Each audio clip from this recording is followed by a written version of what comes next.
some reason my videos aren't going up the last couple. I'm going to try to get this on this one and stop. I've got a whole bunch on videos on YouTube, and I'm on Facebook, and I'm on Instagram that explains way back a couple and a half years ago when Alexis Murphy was kidnapped and murdered, and they've never found her body. That goes back to August the 13th, August of 2013. I wanted to show this because maybe you can't read it. I've put it up in the past, but it's all illegal. This is owned by a Jewish man, owns a whole bunch of these. And this woman just won't take my rent. I have an immune disorder, and if I'm around chemicals, especially toxic in small places where I'm confined, and this has been deliberately, it keeps me so sick, my immune system attacks itself, I finally have to leave and go from one place to the other, and I've been run back and forth, and law enforcement that's doing it, the agency, nobody wants to tackle it. They get things on people. Everybody has something to hide, and whether it's their kids that have smoked pot or whatever, or drunk driving, or I don't know what all, or the parents themselves have broken the law. They're compromised because they think they don't have to pay for the crime, and the cops, the agency and the cops ask them to do it. So this, I'm going to show this as to why I ran to the Appalachian Trail, because my jobs were shut down. People are afraid of it. It's something you can't see, mind control, programming. But these that I've told about can be proven. So this is how they run me. By using my illness, an immune disorder. It's your nose. My nose, I have to, the only way to get away from it is you don't breathe it. Makes my immune system attack itself. So my jobs were shut down, a place to live, they would block it. It's all illegal, and they should be locked up for it. But anyway, I wanted to read it. That was that. I showed Larry Flint, the person that shot him was programmed. And these are the people here, this is where I'm at right now, that know very well what's happened to me. They own the place here. They've become quite wealthy. But this goes up to John Edwards, the state senator, who I've been in his office, and yes, he knows about my kidnapping. Tim Kaine was his senator now, U.S. senator, and so is Mark Warner. They're former Virginia governors. And Goodlatte was U.S. congressman. He's now head of Intelligence Committee and some other very important committees. And I'm going to go ahead and say this one. The last time I came out of his office was right next to John Edwards, and I'd been in to both their offices quite a few times. I was on the elevator to go down, and the man came out and told me to hold the elevator. I came out, and he said if Goodlatte helped me, he would be out in the woods, living in the woods and forest with me. Now then, he's had all these committees, and I'm having to leave, can't walk, and I fear getting locked up because they've used my immune system to make me run and look like I'm this Fruit Loop running all over the place. So I'm going to read you this. From November the 26th, 94, they had to go back here to the Roanoke Times to get it. 11 years ago, Peggy Childers was among the congressional hopefuls in a race to succeed U.S. Representative Larry McDonald, the Cobb County conservative who was killed aboard a Korean airliner shot down over Soviet airspace.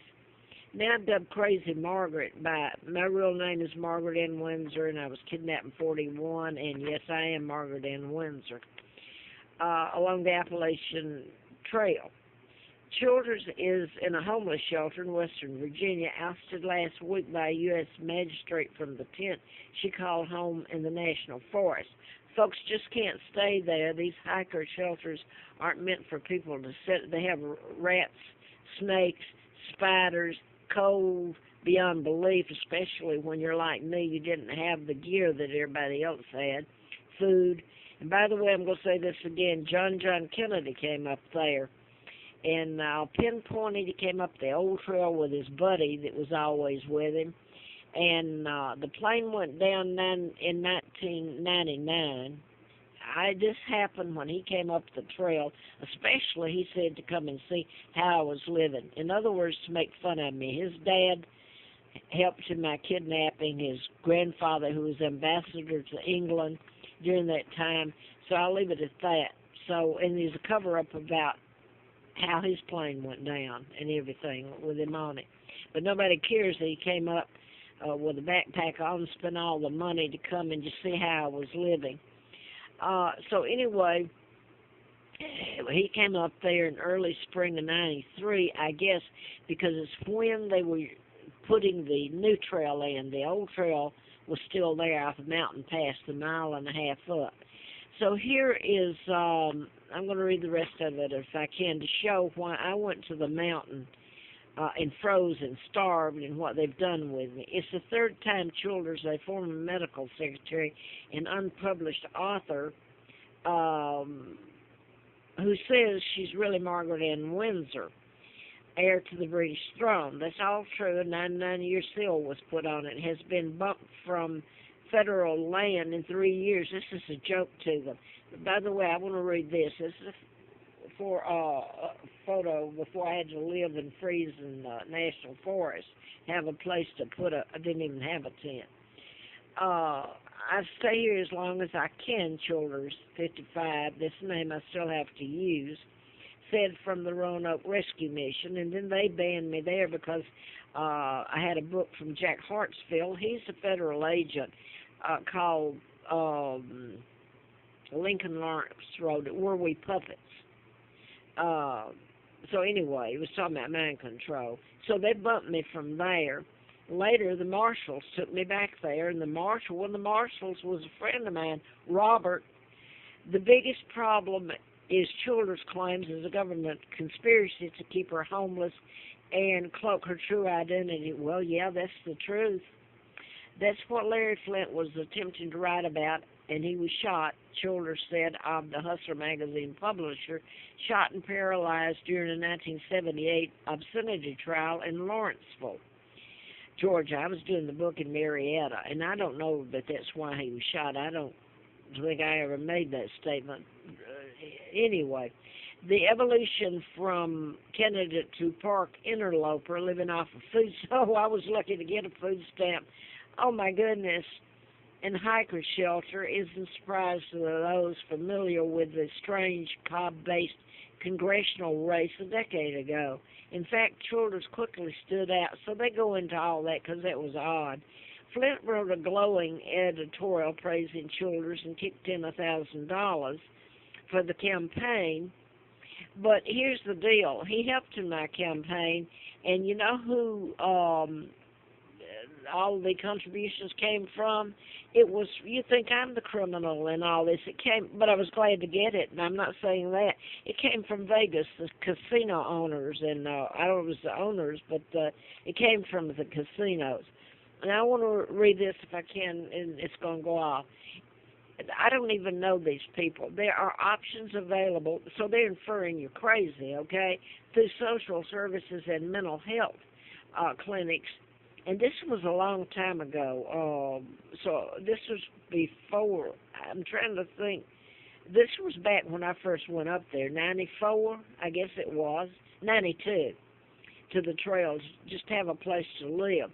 And this was by District Ranger Pat Egan and of Natural Bridge. I wish they'd haul Eric Smith and Woody in and put them under oath when they're going to have to pay for their crimes. I hope one day they do.